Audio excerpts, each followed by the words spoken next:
everyone, welcome to Rotor Talk Live, Season 8, Episode 7, DJI Mini 5 Pro Rumors. Hope everyone is doing well. You guys jumped in that chat already tonight. Let's see who all we got here. Captain Joe America, Drone Shots, Jody, Akarasha, Waypoint New England, Johnny Oki, Old Part with an Osmo Pocket 3 and drones from the UK. Welcome. Wow, that's great. Good to see you tonight. Art's here. Welcome, Art. Good to see you. FTFO Media. Steve Janess. Welcome, Steve. Let's see who else we got. Coast Bill is here. Good. Welcome, Bill. Good to see you. Coast to Coast Drone Views Media. Let's see who else we got. Mark White. Welcome, Mark. Good to see you. KC Crime Fighter. Welcome, my friend. Good to see you. Scott Nadeau. Welcome, Scott. Good to see you. Let's see who else we got. Richard is here. Welcome, Richard. Let's see who else. My gosh, you guys. Where's Bill? Bill's here. Let's see. Wow. Michael Wright. Welcome, Michael. Jack Temple. Fly Guy Merrill. Wow, you guys really packing the house here tonight. Sounds good. It's a quick reminder. Next week we have very special guest co-host. Mr. Ron Brown will be on his way down to the sunny state of Florida for a month. So we will be having. It doesn't get any better than Johnny Joneflyer and Captain Ray Kelly. They will be joining me next week for our show on February the 25th. Bookmark it, write it down, circle it on your calendar, set yourself a reminder. You're not going to want to miss this show. It is going to be fantastic. Whenever you have Johnny and Ray on, muy bueno. We're going to do really, really, really good. We're going to have a great time next week. And safe travels for Ron and Susan on their way down to Florida. And it's going to be a vacation for them. They're going to be in Florida for a whole month before the drone meetup. So, and I think they're gonna be pretty close to Jensen Beach. I'm not sure exactly where, but place I stayed at before, and they really liked it. And they're wishing them safe travels. Ron's going to join me here in a little bit, of course. Dr. Ted, welcome, Dr. Ted. Got a lot to talk about tonight. I'm going to talk about the Potensic Atom too. That's causing some news. So we're gonna discuss that. DJI's had released a gimbal. They got another one coming up, and got just all kind of stuff regarding that. So, and we're here. Oh my gosh, it's now February 18th. Okay, 10 days left to this month, and March is here, and then another month, and then we're at the South Florida Drone Meetup, and it's just like, Valerie's like, is it drone meetup time yet? Can we go? I'm like, wow, yeah. I can't tell you how much she really had a great time last year. So we're really looking forward to this year. Looking forward to seeing all of you, meeting all of you, spending some time talking to you. And I've said this before, I go to the South Florida Drone Meetup, not to fly, but to meet and talk to everybody, okay? I bring a drone with me just for grins and giggles, but the main purpose, of course, is to get there and to talk to people and enjoy that. So I'm really looking forward to that. Hope a lot of you guys can get there. We'll get a in-depth update from Captain Ray next week on how things are progressing for that. I know he touched on it a little bit last night. I peeked in on Drone Nation last night. Of course, guys, I get up at 0 dark 30 for work every day. It's insane time I got to get up. So anyway, all that being said, all right. Josh, welcome, Josh. Good to see you. Okay. Let's see here. Okay. Believe it or not, DJI released something today, and there was no release party. All right. Yeah. And we'll just kind of leave it at that here. DJI's most affordable gimbal ever. Okay. Smart, light, cheaper than ever. DJI's new gimbal is a steal. The Osmo Mobile 7. It's the two models, the Osmo Mobile 7P and the Osmo Mobile 7.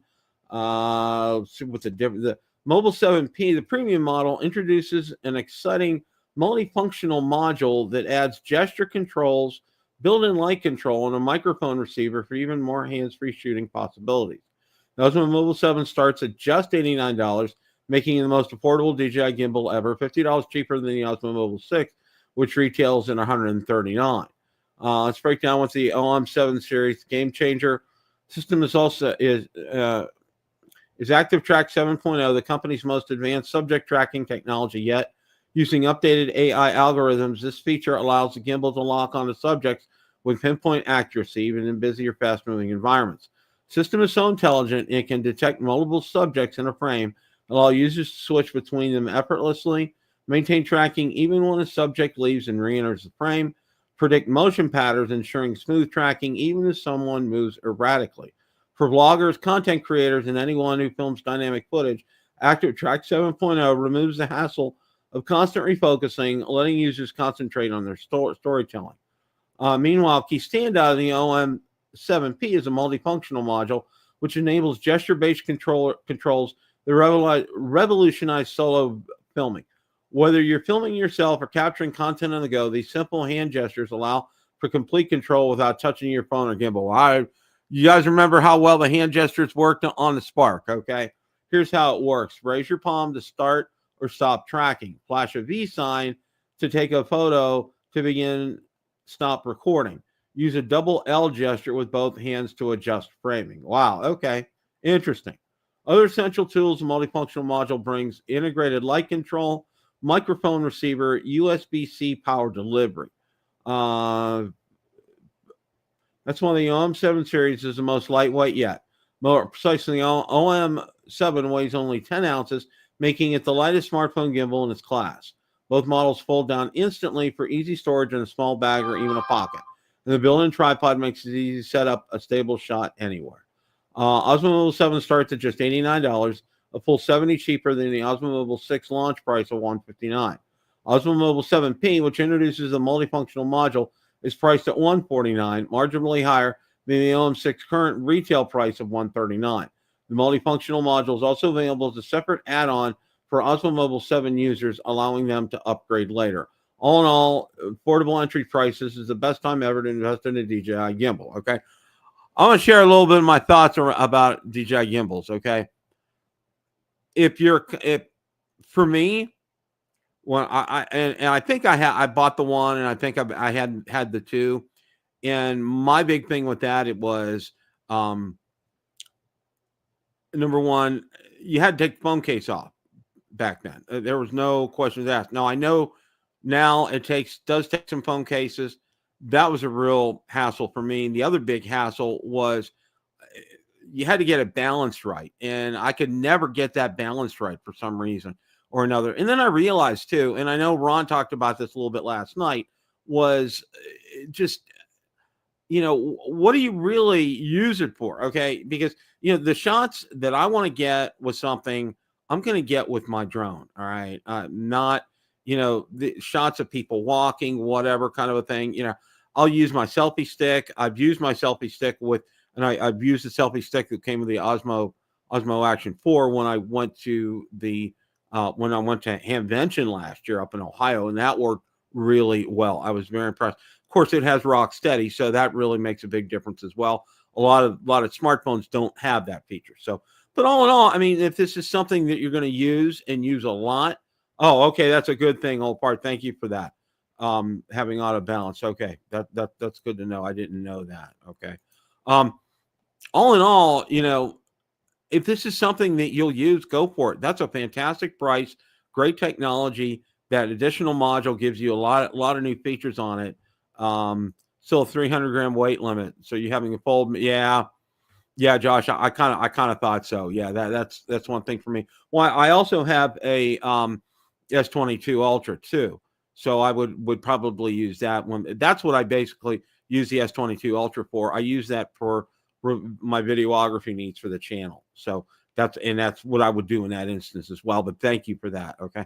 So all in all, go for it. Enjoy it. Have a good time. I'm sure there's some good reviews out there.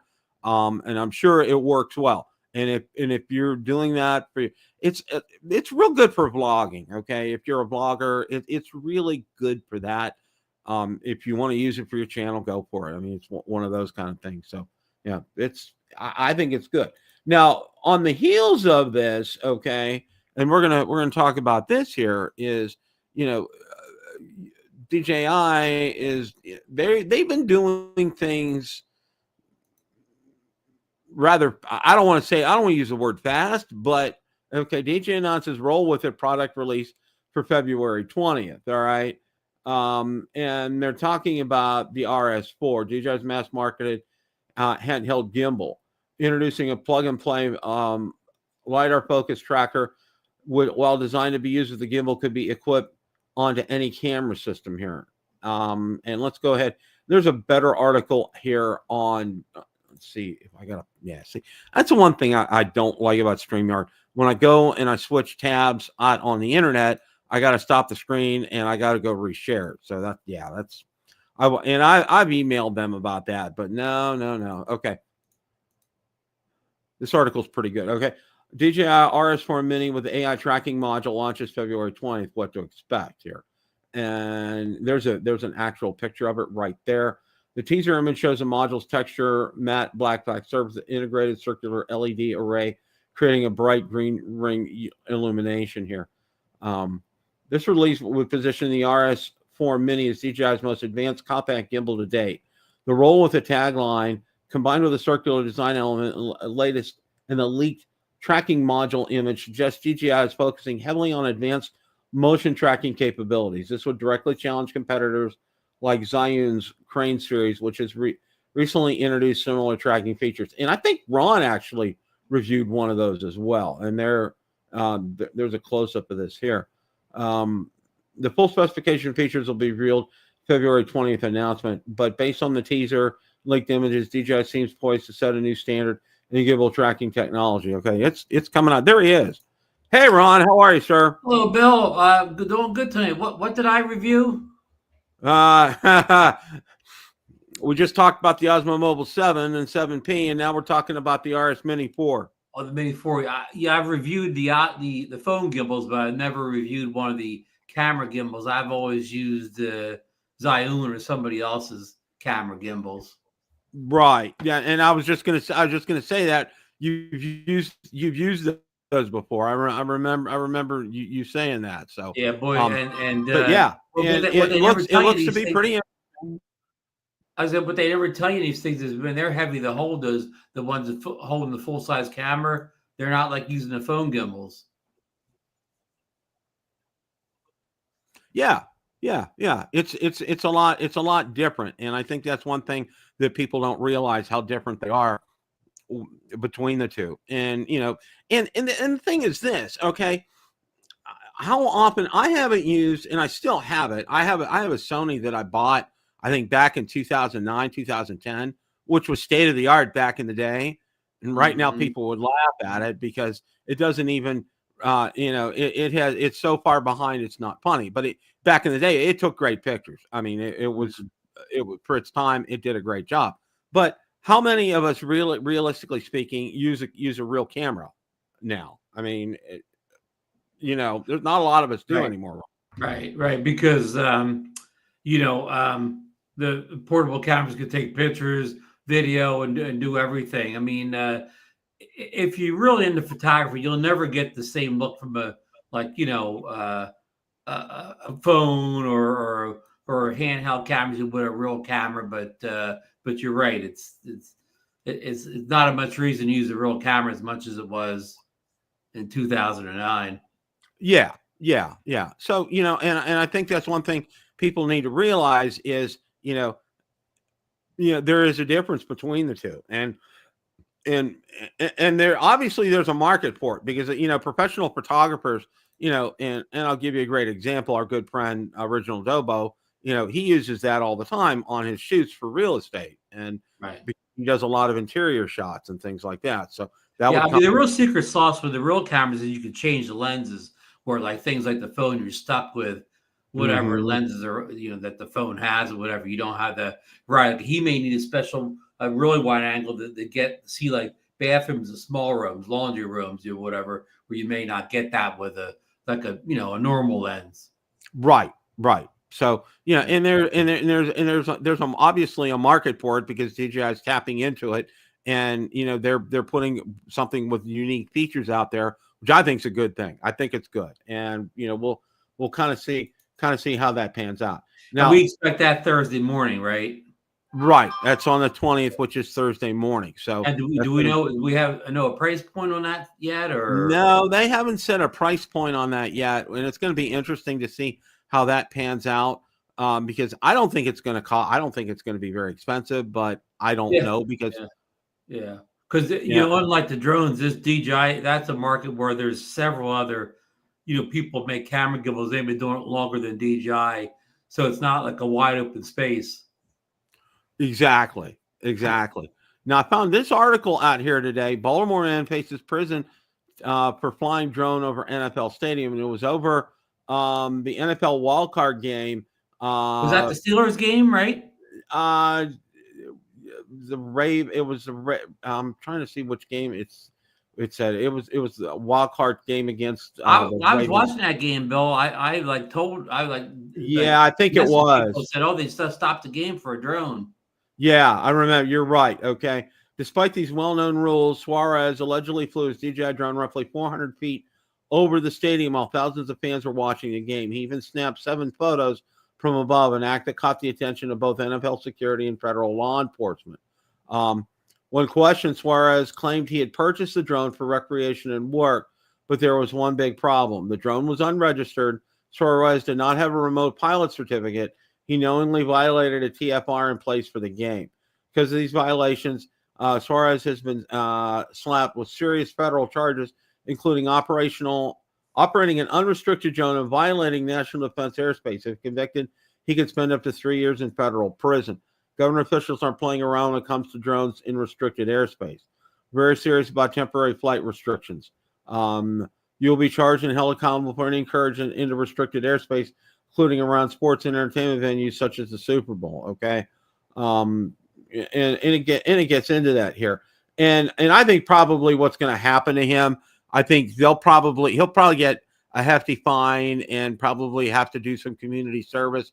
But they want to send a clear message here too, Ron, about this, because this is something that you shouldn't be able to do. On the kind of the mode of DJI getting rid of the geozones a while back, do you think we'll ever see a day where the drones will have like a built-in version of AirWare or whatever, and they'll just know it's they'll just know the temporary flight restrictions and it won't take off? Now I could live with that, right? If my drone would not take off for the temporary flight restriction, I wouldn't complain about that one. I agree with you 100%, Ron. I think that would be absolutely fantastic. Absolutely fantastic. That would really make a lot of sense, because if you do something like that, then there's no issue. That won't happen. You won't And I be able forget the gentleman's name here, but yeah, the gentleman's name here, he wouldn't have any of his charges against him. Yeah, because he wouldn't have been able to take off, and if he wouldn't have been able to take off, it would have been a moot point. And the gentleman in California that crashed into the that Canadian plane that drops water, whatever you call that, he would be in trouble either, because again, his drone wouldn't have taken off during a temporary flight restriction. Yeah, exactly. It would. And for people who don't know, the temporary flight restriction is a whole different ballgame than restricted airspace. In restricted airspace, you can apply for lack approval, and in most cases, you'll get that approval if you approve far enough ahead of time, and you don't want to, say you want to stay under 200 feet or whatever the situation may be. But there's no approval in a temporary flight restriction bill. Right. I mean, that happens. There's nothing you can do about it. TFR is a TFR. It's in place. It's a lock. You can't do it. And like you said, if they built that into the software for the drone, then there won't be an issue with that. And that may be much more useful than the old geozoning. Oh my gosh, yeah, that would be absolutely fantastic. That combined with LAANC approval, okay, it kind of makes it foolproof. It really does. Yeah. To do that, so that would even be nice too. That inside the drone software, you could apply for the LANC approval right in the Fly app, Bill. Yes, you could. That would be really great. You really could, and that would be fantastic. I hope DJI's listening to this show. They could take some notes on our stuff, Bill. Yeah, that would really make sense. Well, I'll just a quick sidebar here is, people have been saying, like in ham radio, have been telling the two major manufacturers, you need to build this kind of a radio. You need to build this kind of a radio. Okay. And the two major players out there, they're really going, they're like this. They're not listening. Okay. And this is one instance where DJI and whoever else is making drones needs to listen and to do something like that, because to do something like that, find instant favor with the government. I mean, what better way to, kind of,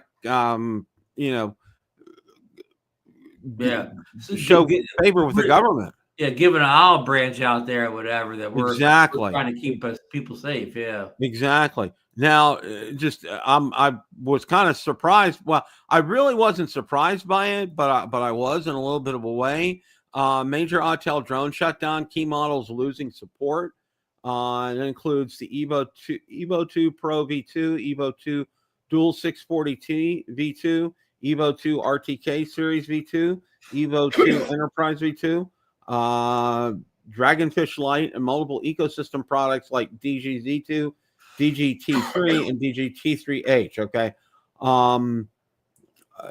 Sales are already closed on the Evo 2 V2 series. Service ends October 31st, 2025. Wow, that's pretty quick here. Okay. Dragonfish Lite, DJI-Z2, DJI-T3, DJI-T3H. Sales already ceased. Service ends December 20th, 2026. So that goes a while. You still have some time to use these drones and get them serviced. Bad news is once support ends, any issues or repairs will be completely on you. Have questions, reach out to Autel. And Autel's done this before too, Ron. This isn't the first time they've kind of left users in the lurch as far as that's pulled the plug a little early, huh, Bill? Yeah, that's a little early. I mean, like, if you looked at it, I think DJI, it was years. I think they said like the Phantom 4 or something now is that their support's going to expire, I think, this year or something, or it may have already. I'm not sure. But look how long that's been going. These haven't been out that long. Okay. Especially some of these are enterprise drones. Typically, enterprise drones get longer support than consumer drones, right, Bill? Yeah. And, to think too, a lot of these enterprise drones are being used by first responders, police, fire, EMS, and they're dependent on them. And they're going to leave them in a lurch here. Like, what do we do? Where do we go? Okay. Especially fire departments that had to sell off all their DJI drones and replace them with Autels. Now they're left, what do you call, they're left in a lurch. Yeah, that's really they're putting themselves in between a rock and a hard spot here, and it's really, they have to make a decision. Do they go out? They might have to go out and buy another drone. I mean, yeah. Where do you find support for Autel? I mean, I know there's shops like DroneWorks and some other ones here that will work and service on them. But I mean, to find somebody that's reliable and that can do it. And the other thing too is this. Okay, you may find a good service center, but things like parts will run out. All right, and not only parts but batteries.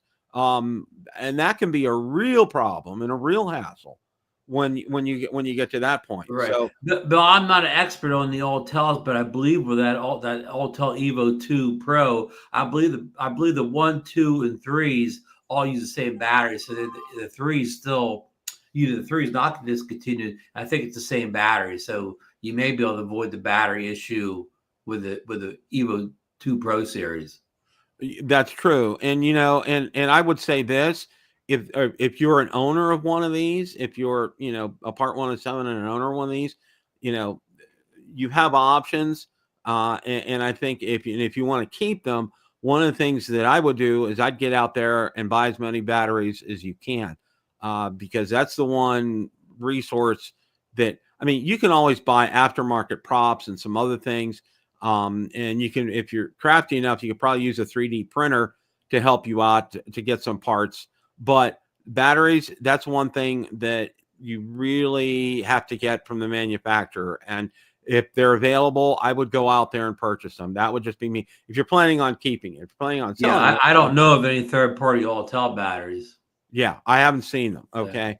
Yeah. Because all the time, you go out on Amazon, you find third-party DJI batteries all the time out there. But for Autel, I don't know. And this is forcing, please fire the upgrade their Altels. Well, Altel got put on that same list DJI is, so they may not even be able to replace them with the newer models. They may not be able to get them shipped here. Exactly. So you don't know. Again, Autel is maybe forcing, and maybe that's part of the reason Autel's making this move to begin with, is the timing of everything that's going on with the federal government and the ban and all that. They're just wanting to end it now, or end it a lot sooner than the actual expiration, if it actually happens. So stay tuned. We'll find out what's going on here. I don't know if you knew this, but I was actually this was very cool, and I came across this today when I was setting things up. The Osmo Action 5 has dropped to its lowest price ever out on Amazon. The Osmo Action 5 Pro Essential Combo is $339. And don't be fooled by that. The Essential Combo is not the one with the extra batteries. The Essential Combo is the one battery. Right. Yeah. The one with the Adventure Combo is the one with the extra batteries, and I think it's $459. But it also includes that that battery charging case. Right. Comes with it as well. That also comes with a selfie stick, and also comes with the extra batteries. So it's worth the extra $120. That's for sure. But it is out. Yeah. But it is out and available out on Amazon. I did see that today. So if that's something you're interested in, go for it. I finally sold my Action 4, so I'm going to be getting my Action 5 now when payday hits. But I was real pleased to be able to sell it. I had to go out to eBay. I had it listed on Marketplace for a while. I put it out on all my groups, but it finally sold on eBay, which it took its good old time. But I found something interesting. Okay? Yeah, and I saw mine within just a couple of days. You just never know. Hey, Dr. B in the chats remind you, he said the 6 will be here soon, according to the rumors. More than likely, he's probably right. I don't doubt that. Listen to this, okay? I didn't realize I didn't do any activity on eBay last year, okay, in 2024. So I go out and I sell this year, all right? I get an email from eBay that my funds are on hold until the buyer receives the item, which it'll be on Friday. But I was like, and I called them. I'm like, what's going on here? I've been with eBay since 2007, and they said, well, I understand that, but even if you're a $1 million seller, if you take a year off, we need for you to reestablish yourself. And I mean, I'm like, reestablish myself? I mean, it doesn't make any sense. So hopefully when the buyer's getting it on this Friday, they'll release the funds to me. But I just found that to be really odd. Well, that's not that uncommon in practice. Facebook Marketplace, if you sell something, somebody buys it, and needs shipping, that money's not released to you until the package is, scanned at that person's house. And I think that's the same way that that other app where you sell stuff works. So that's not uncommon in today's world, that you don't get the money released until the item is scanned in at the address it's going to. Well, that's why I really prefer to sell it individually on my own. I mean, eBay takes a horrendous cut anymore. Yeah. Their cut is ridiculous. I charge more money if I have to ship it or whatever, because then I have to also pay the the seller's fee and all that or whatever. So I charge less if somebody's picking it up locally. Yeah. Oh yeah. Well, and what I do is what I've done before now, like when I sell it outside of eBay, I'll send them. PayPal has a way you can send them an invoice, which is fantastic. And it works really well. And the only thing I tell people, your address has to match, okay? You can't give me a different shipping address than what PayPal. I said I will only ship it to the address that's on PayPal, period. So, and that's always worked for me. So I've never had an issue with that before. So this was a real interesting article that I saw here out on Drone DJ today, and it was DJI drones with Para Zero safety tech cleared to fly in European cities. And it's real interesting here. DJI's Matrice 350, Mavic 3T, Mavic 3E have officially met CE Class C5 compliance under European Union Aviation Safety Agency EASA rules. The certification is a big deal for drone operators in Europe. It simplifies the often complicated process of getting approval to fly in urban environments, especially under the Special Operations Risk Assessment Framework. Okay, and it really is a big deal.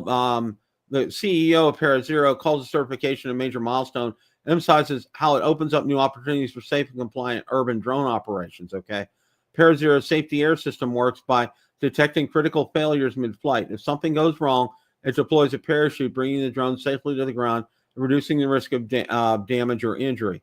Now, with this new compliance in place, ParaZero can help DJI drone operators in Europe navigate strict regulations while expanding their capabilities. That's fantastic news for our friends over in Europe, Ron. Yeah. It really is. Yeah. Do we have the same thing here? Can certain drones be flown over cities here if they have parachutes? I believe so, and I think the thing with this is flying over events. I think that's a big thing, and flying over people. You could fly, you could fly over buildings and whatnot, and I don't think that applies. But I think when you're flying over crowds and when you're flying over a lot of people, I think that's where this applies. I could be wrong. I don't know. Yeah. I don't know.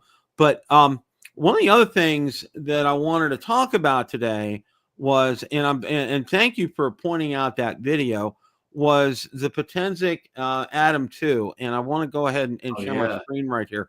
Now that video, it was Alien Drone, I think, was that, or he did a review. He did a review. Now that little thing, that promo video, Drone Syndrome posted that promo, but Alien Drones did the full review of it. Yeah, I saw the full review, and I really liked it. He did a really good review. And I noticed the same thing that you did, Ron, was when he was showing his B-roll, and I saw it was most evident he was wearing like a red jacket. It was almost like a burnt orange. Yeah. But that's what the B-roll showed. But when you got it from the Atom 2, it showed it like it was almost bright red. Right. There was a real typically some of these affordable budget drones, they do have oversaturation issues. The FEMI drones have had oversaturation issues or whatever. So this is uncommon, but something I see in a lot of Marcus's videos when he's reviewing second tier drones, his B-roll camera, whatever he may be using, looks much better than the camera drone. And that's the case here too. Alien Drones, whatever he was using for B-roll was a much better video than what the drone was recording. Yeah. Oh, yeah. Now, I was actually pretty impressed, though, with a lot of the features on it. I thought it did really well. I thought it did well tracking. The tracking tests that he did on his own individually, not when he was in the car, but on his own individually, I thought it did really well with that. Yeah. And the app looked like it was pretty user friendly. I know he used a tablet with that too. But he always uses the tablet. Yeah. And I saw his review about that tablet, which was really interesting, by the way. And he said that tablet comes loaded with the DJI Fly app on it, which was very interesting. I didn't know that. Yeah. But all in all, not bad. I still want to see some more reviews on it, though. And he did say that the batteries are swappable from the first Atom to this one. Yeah. So that's a good point as well, too. But you think about the whole gist of this. Okay, 249 grams and under. He also did the RID test, which showed that works as well too, even though it's a 249 gram or less drone. So that means you could use this professionally because it has remote ID. Yeah. Exactly. Without putting your own module on, of course. Exactly. But my whole question is this, Ron. Okay. The appeal for these drones is the price point. All right. And for this kind of a price point, realize, what you're getting here. It's a nice controller. That antenna system looks good. He really didn't talk about testing the distance on it. And I know Marcus had mentioned in an email about, connection issues. And I think that's what he was referring to is, with range on these drones here. Whether that range would actually work here. But I think my point is this, you know, the Spectre Mini was $219. The Mini 4K is like what, 269 or something I mean, of like course, that. yeah. I mean, the 290, you could quote. I think that the Mini 4K has been lower than that too. But the problem is we have to, the prices change constantly in those drones, so you're not Exactly. always going to get those low prices. Exactly. Yeah. But But my point, your point being though, there's whatever the price may be, they're still significantly lower than this. And for my money, the video quality coming out of those drones is better than the video quality coming out of this one. And I'm judging that all in one video from Alien Drones. So I could take that back at any point when I see something different. yeah, and I went out there, Quadcopter 101. He's doing a 2-part. He just did an unboxing. He hasn't flown it yet because apparently it's even colder where he's at. So he's in Pennsylvania, so he's probably got about the same weather I have. Yeah, so he wasn't able to get out to fly that. In fact, he's in Western PA, Bill, so you know what weather he's dealing with. Yeah, I know. Yeah, exactly. I think he's north of Pittsburgh. He's west. He's not really west, but he's in Western PA. He's north of Pittsburgh, so okay. he is not any bed of roses up there right now. Oh no, not in that area. I can tell you that right now. Having lived there most of my life. Yeah, exactly. That's not going to be a nice area to fly in. But all in all, I mean, I'm going to kind of keep my eye on this. I think it's a possible option for people. Yeah. Yeah. Oh yeah. We'll see. I mean, I don't know. The advantage it has over the DJI and the Spectre, of course, it has an AI track. Yes, that AI track I think it did an exceptional job with that tracking, and it was easy to use. If you watched how he did it, there wasn't really, it was more on the screen than having to press a button, and getting the subject focused, and it seemed rather intuitive. It really didn't seem like having to go deep in a menu to be able to do that tracking, Ron. And it also has the AI night shot mode too. The night shot mode, and I was impressed with the night video from that. I think it did a great job with that. And that's impressive. Another feature you won't find in the Spectre or the Mini 4K. So Mini 4K. Richard pointing out in the chat, it definitely has some features that the drones we mentioned do not have. The 32-minute flight time, that's about the same as the Spectre or the Mini 4K, right, Bill? Mm-hmm. Mm-hmm. Yeah. Oh, there you are, Josh. 8 degrees in Western. Yeah, Josh. Yeah. Oh my. And you know why Quadcopter 101 is not flying it this week?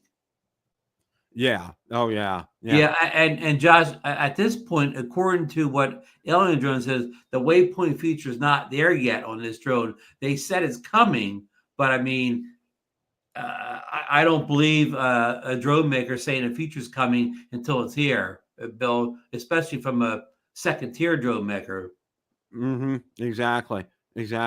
And I'm going to kind of agree with him. I think if you fly a lot of these kind of drones, and let me call them the mini type of drones that don't have the controller with a built-in screen like we're used to, a tablet is probably a great option for you on this, and to set it up, what I would call set it up semi-permanently or permanently on there, so it's ready to go. So you don't have to go through each and every time and set it up and make sure the software is working and all that. I think that would probably really help your flight experience with drones like this. Yeah. I mean, the only disadvantage of that is unless you had a cellular tablet, you don't get the, maybe the accurate maps and whatever as you would using a phone on cellular. So that's true. That's exactly true. There's cons and everything. And you know what, Bill? Years ago, I used to use a tablet, but today's phones, like the current iPhone, I think has 200 nits or whatever. I mean, not 2,000, not consistent, but still, it's over 1,000 nits all the time. So the phone screens have improved greatly from 5 years ago or better, when tablets were a big thing. Like I can see real good on my current iPhone now. Yeah.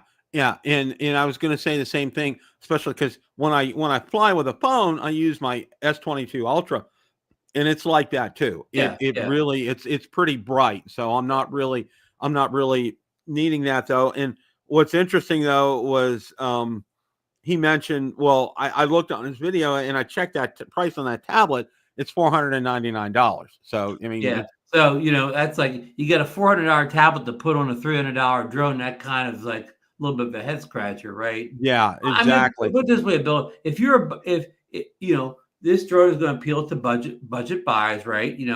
Okay, if you're a budget drone buyer, you're not looking to put a $400 and some tablet on a budget drone. So most people buy this thing are going to be flying with their phones. Yes, it's exactly. That's a great point. He does it. He uses tablet because he does that. I mean, he reviews these drones, the Fimi Minis, the Potenzic Atoms, that kind of thing. He does that a lot. So it's really up his alley.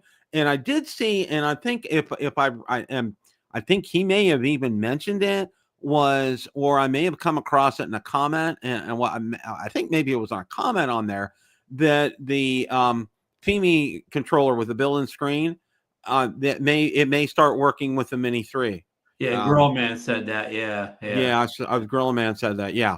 So that's exactly where I saw that. As far as I know, Fimi doesn't have a control with the built-in screen, but but again, I think this is meant for more of a budget-conscious buyer that's not buying tablets or expensive controllers with built-in screens. This is somebody who this is a kid. Now they may outgrow this drone eventually and move up to something like what we're talking about, but again, this is think of who this is aimed at here. And I believe, Bill, that you can get a 3 battery combo with some kind of battery charger for around $450. $450. Roughly $450. And the good thing is, Bill, unlike our recent DJI drones, this thing's available to ship. Like it says Friday now, but earlier today I could have got it on Thursday. So it's nice to see that somehow Potenzic has avoided the whole Chinese drone embargo. Yeah, and my other thing is this, and I don't know if you found out anything more about it,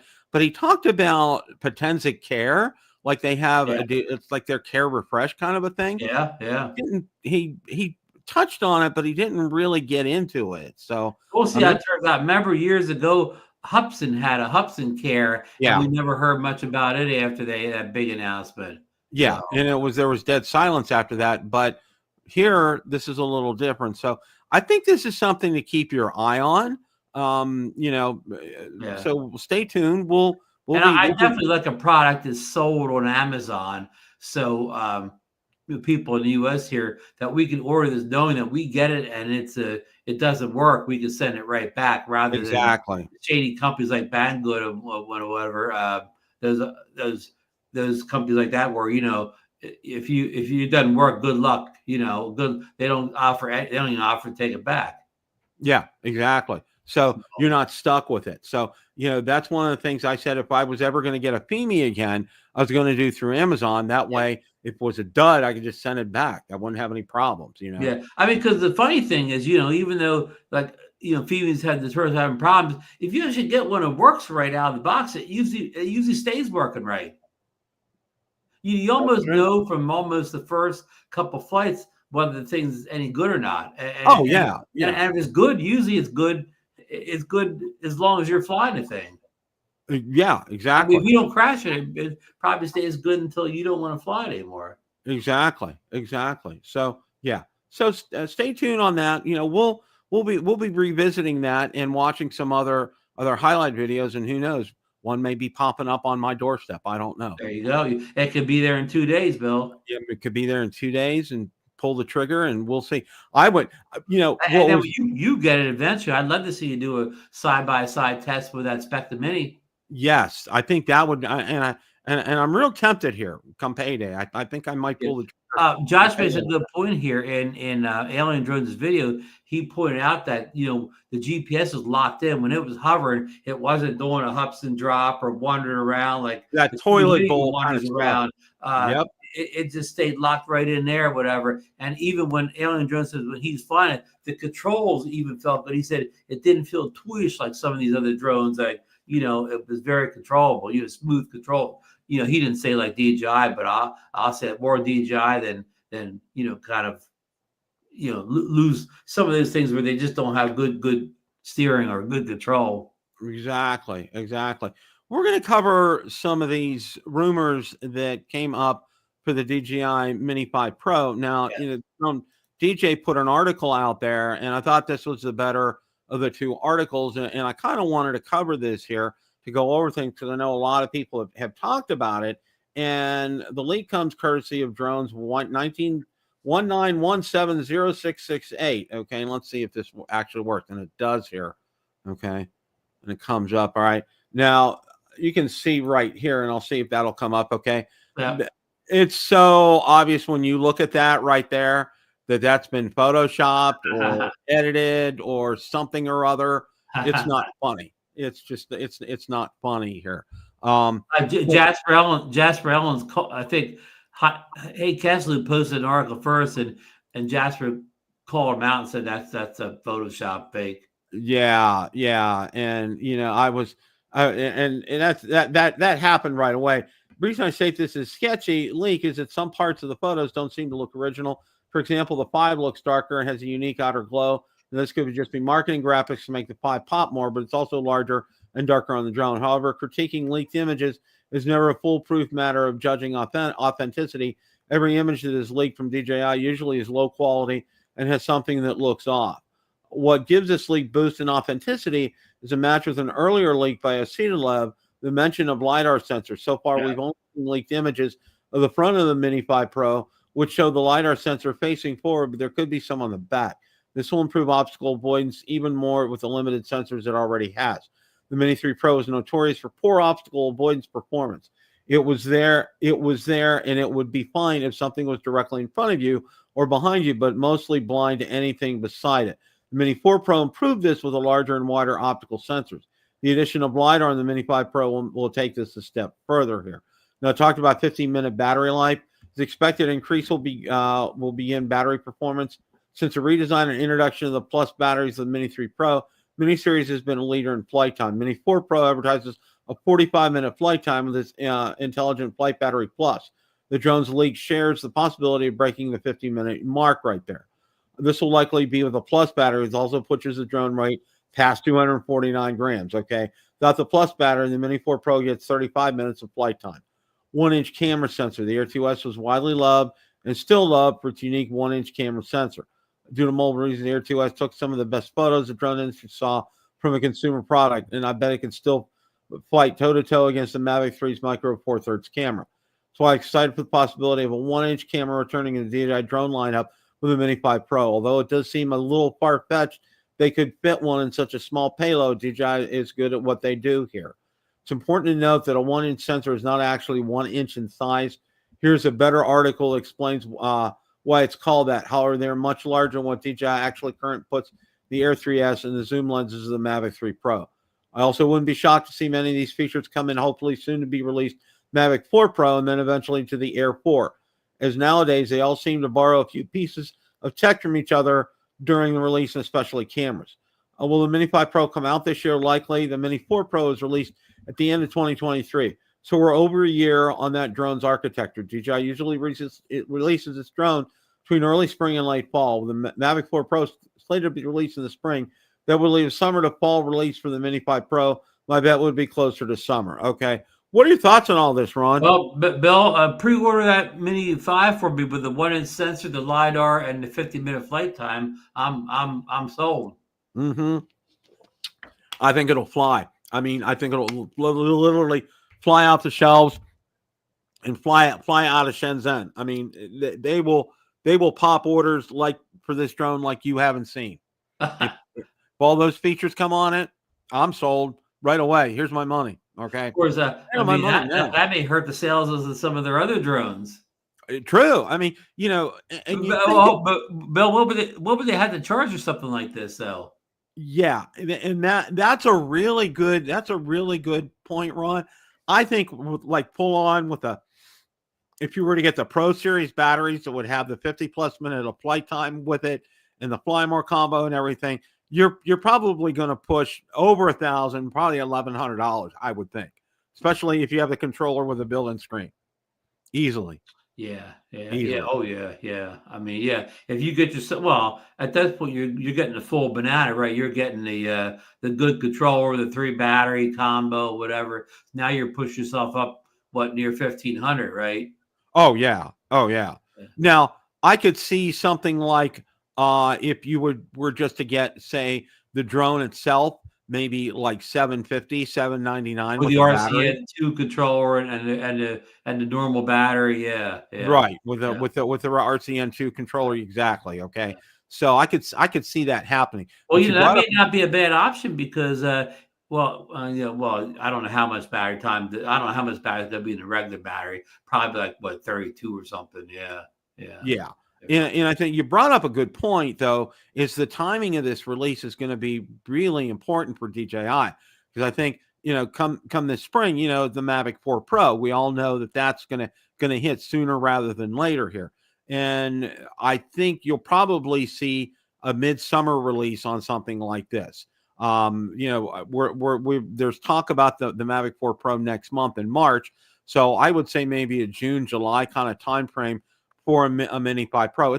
And like the article pointed out, it's been pretty long in the tooth for the Mavic, for the Mini 4 Pro. I mean, it's been out well over a year now. Okay, Yeah. and it's I mean, like Jasper a couple, month or two ago was predicting more of a late summer, early fall release for the Mini 5 Pro.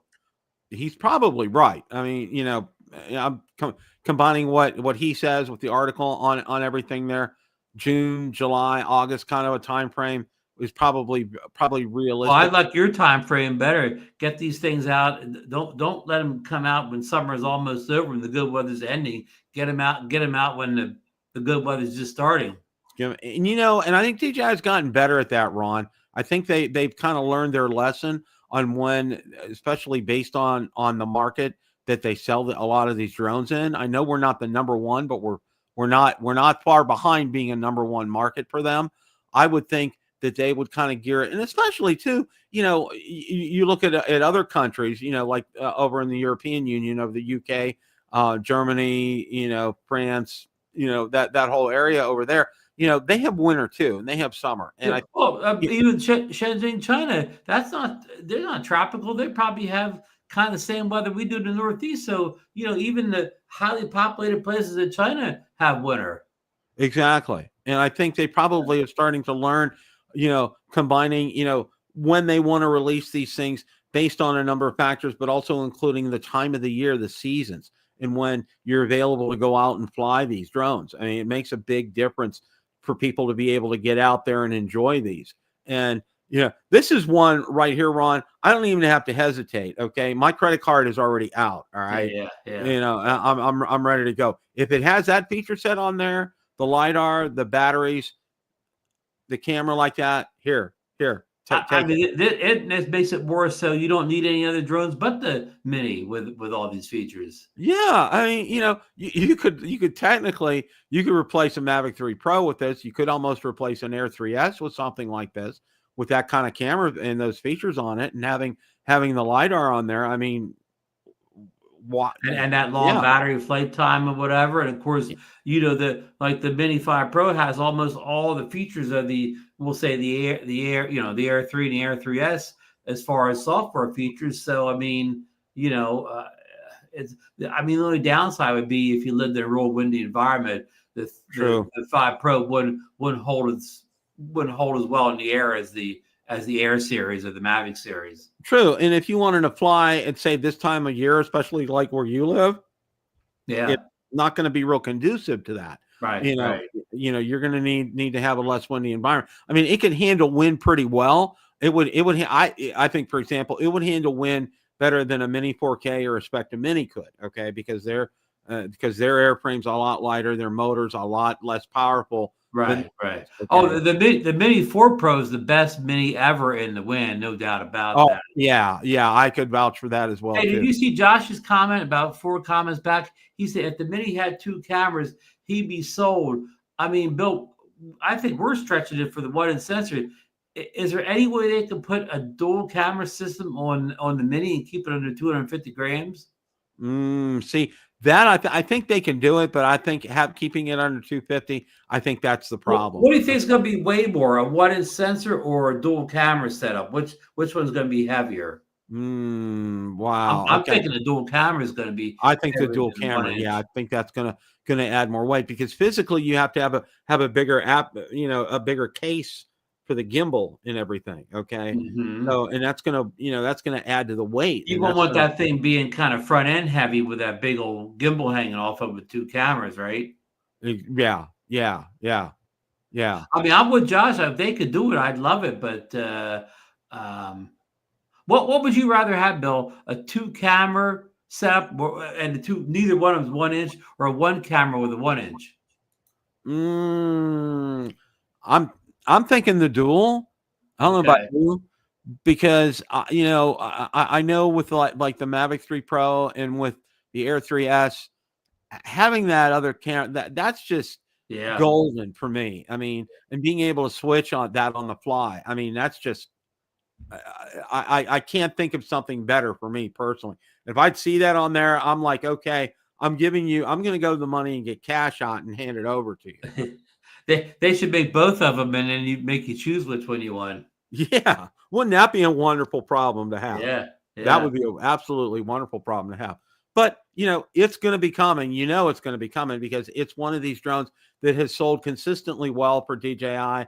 And you mentioned the word mini, and boom. Well, of all my groups that I've started on DJI drones, by far and away, my mini group it's exploded. I have like 30, almost 40,000 people on it because everybody, it's a drone. It's affordable. It's easy to fly. It's easy to take with you. It checks off a lot of the boxes, Ron. Yeah, I mean, on all those things you said are all good, except the real low price is the main reason the minis are the most popular. And they did this to the Mini 5 Pro, put a 1-inch sensor, dual camera, and they moved it up in price equivalent to the Air series. It wouldn't be as popular. Yeah, right. I mean, if they did all that, they should just make an SE version with a lesser camera and make it affordable. That's true. They could do something like that with it, and that would make a lot of sense. And I would really like for them to be able to see something like offer maybe a drone only option, not even with a controller.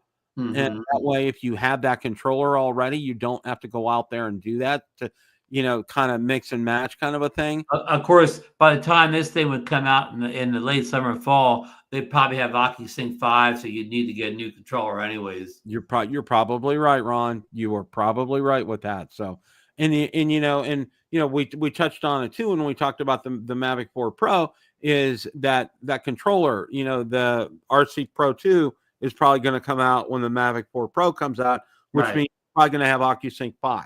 So, well, remember the Mavics, they usually had that. Remember, like the last time, they come out with this plus, like the Mavic 3 had OcuSync 3 Plus. So you may see a 4 Plus on the Mavic 4 Pro.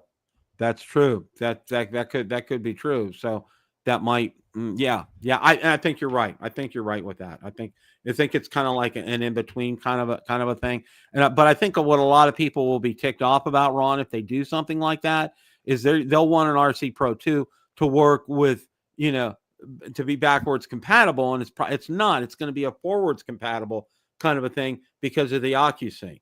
Yeah, you're right, Bill. On day one, that Pro controller is only going to work with one drone, the Mavic 4. Yeah, so that's where we're at. And then you'll have to wait. You'll have to wait for the Mini 5 or the Air 4 or whatever to get that compatibility. Old Fart's going to get the Mavic 4. He's got the dough. Yep. I hear you, Old Fart. I'm with you on that one. I hope you got the extra dough for the tariffs and all that, right, Bill? Yeah. Who knows? But I'm just joking because DJI so far, DJI hasn't raised those tariffs. And when did Trump say that the China tariffs are going to go into effect? He said something just this weekend, right? He gave a date. He did, but I think he rescinded that because I think there's some kind of an agreement that he's trying to get China and Russia to sign about some nuclear disarmament. Wow. And they're kind of talking about that. So he's gonna waive a lot of this tariff talk, which I think was pretty interesting. I did see something about that. So who knows? Bill, I can predict, Bill, these tariffs will go into effect the day before the Mavic 4 comes out. Oh, you know that. Yeah, Okay. yeah. Yeah. Have an extra $150 handy or something like that. Yeah, right. Yeah. So any other thoughts here, Ron, before we wrap things up? No, it's been a good day. We got the new Osmo 7, the 7 Pro, and you talked about before I got on here, like, they have a 7, which a basic one, which is real low price, like what, $79, $80, and the Pro is like the same price as the OM6 was when it first came out. So it looks like if you get the regular 7, it's probably no better than having the 6 now. But so the Pro be one to get, and the Pro is still about $20 cheaper than Insta360's phone gimbal they just released last month. So I'll be looking forward to seeing somebody do side-to-side comparisons. I have the OM6. I'm not really looking to upgrade now, but I'll think about it down the road. And the Atom, I mean, I really, I don't, I'm going to buy anything this time of year because it's too windy. The weather's not good to fly anyways. Maybe I'll think about it at some point in the spring, if it keeps getting, if the reviews stay good on it. So I want to see Quadcopter 101's video on it, and I know Alien Drones is going to do some more. He said he's going to do a lot more videos on it too.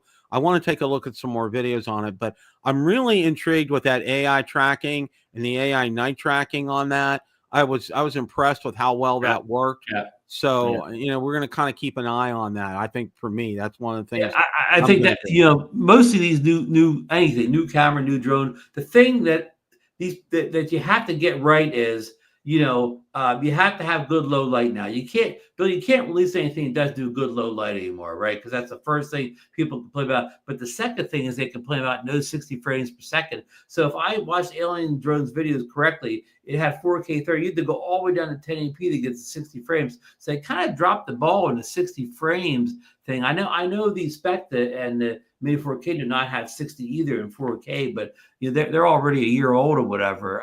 Right. That could hurt them a little bit that they don't offer. Again, today, even on a budget drone, you better offer 60K in your top resolution, or else you're going to get the 60 frame per second army after you. And that army is almost as big as the low light army that comes in. And that's the first thing they talk about on a new product, whether it's a drone, whether it's an action camera, pocket camera, doesn't matter. Those two armies, if you don't take care of those, they're going to bombard you with their comments. Well, you look at, and I'll go by, you just did a video on the Air 3S 4K 60. I just did one as well too. And you watch that video and, you set your settings, and, I know a lot of people watch them on their phones, but I know if you watch it on your laptop and you can set it to 4K, do it, and you go out there and you're like, oh my gosh, look at that detail on there. Like I said that when I was watching yours as well too. I'm like, the detail on there, it just snaps. That video you sent me was just amazing. I mean, just the quality. Forget the stutter, which I didn't see the stutter, but just the detail, the quality, the colors, everything was just jumped off the screen at me. Yeah, it was phenomenal when I saw that on yours. It really was. It was, and then with mine, I was just so impressed with that. And I wanted to be careful, and I did send, just to let everybody know, I sent a test video to Ron, to Marcus, and also to Richard as well too. Just because I know they've looked at it well, and they all agreed with me. I'm like, I was waiting for them to say it popped, and they all three of them did. So and I think Marcus and I both watched it on bigger screens. Like I watched my 27-inch 5K IMAX, so I made sure I was on a screen that I could have saw an issue with. Yeah, I had it on my monitors are like 27 inches too, 4K. Yeah. And it's like, muy bueno. Well, next week at this time, you're going to be on your way to Florida. Yeah, I won't be on the show next week because, again, I go into Auto Train Wednesday, but Tuesday night I'll be in a hotel near the Auto Train in Virginia, below DC, and I don't want to rely on hotel Wi. I don't know where I'll be. Oh, the hotel Wi-Fi, whatever hotel Wi-Fi. Again, I don't even know. I may be eating dinner, on a travel day. You never where you're going to be at a time. So I'll see you in about 2 weeks when I'm in sunny Jupiter, Florida. All right, that's going to be you and Susan are going to enjoy. The weather's been like 70s, low to mid 70s, just low humidity. It's just the perfect time of year in Florida. It's just like and the weather hasn't been good here for a long time. So I mean, winter ends for me next Wednesday when I get in the auto train, because by the time I get back here after the meetup in April, winter will be gone. Winter will be gone. Yeah, that's a great. That's you and Susan did it. The timing was perfect for this. Just absolutely perfect for that. Well, you know, I have an auto train story. My mom had to have like some emergency medical procedure done. She was fine, but the doctor said we had to do something like right away. But we were all set to go down auto train down to Disney, and we had to cancel it at the last minute. I was so bummed because I didn't get down to Disney until I was an adult. And it was before my youngest son was born, who's now 38. Okay. Yeah, it was before I'm sorry. He's 33. It was before he was born. So that was the first time I was at Disney was about 33 years ago. So I didn't get a chance to do the auto train, but everybody said the auto train's fantastic. Well, we watched a lot of videos on it. Well, I'll let you know if it's good or bad in 2 weeks. Well, you know, one of the things that frustrated me. Now we took a train. Okay, my train story is this: my mom was when we moved her down to Florida. Valerie said because of her balance issues, we said, we're going to take the train down. And I go, oh, okay. She rode on the train a lot during the 40s and 50s. So she was a trooper, Ron. She loved it. Okay. Now the trip from Pittsburgh to Philadelphia, it was scenic, beautiful during the day. You couldn't ask for better. All right. Yeah. Now we get into the train station in Philadelphia. Okay. Now I'm going to say this. All right. That train station looked like it did in World War II. Okay. It hadn't been updated there. And you were probably in 30th Street Station. Yep. And then we got onto our train to go down to Florida, and it was just, it was a culture shock because the compartment that you were in had 3 people. The bathroom was an all-in-one with a shower. I didn't realize that till we got in there.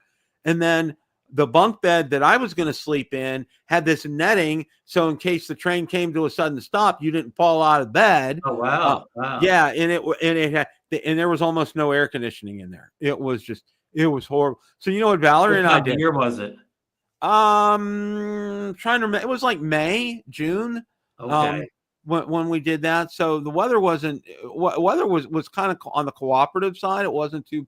Because we're worried about being too cold. We're worried about being too cold in the winter. Of course, by sometime in the middle of the night, we'll be in South Carolina because it stops in South Carolina just to change crews. So by then, it shouldn't be cold outside anymore. Oh yeah, you should be fine with that. But it was just like it was an out of body experience. What we ended up doing was across the hall they had like all these empty berths, but it was just these ones that had these 4 seats in there, and you would fold them down and they would turn into beds. But Valerie and I just went across there. We both all we had to do was flip up, and it was like a big recliner chair. That's where we both slept. With my mom across the hall. She slept like a champ, Ron. Wow, it was like good. No problem. Okay. None whatsoever. We didn't get a sleeper car either. We're just going to you did just get whatever sleep we can in the lounge seats back. Yeah, and that's the way to go. That's the absolute perfect way to go. And the ventilation was better in there anyway, too. I mean, I fall asleep right in the car when we're going down when I'm the passenger. So if I could do it in the passenger seat of the car, I could do it in a train. Oh yeah, you won't have any problem falling. I mean, I didn't have any problem falling asleep with that too, especially the rhythm when it's hitting chunk, chunk, chunk, chunk, chunk. It was a constant rhythm. It's kind of like white noise. It really really helped. But okay. Yeah. All right.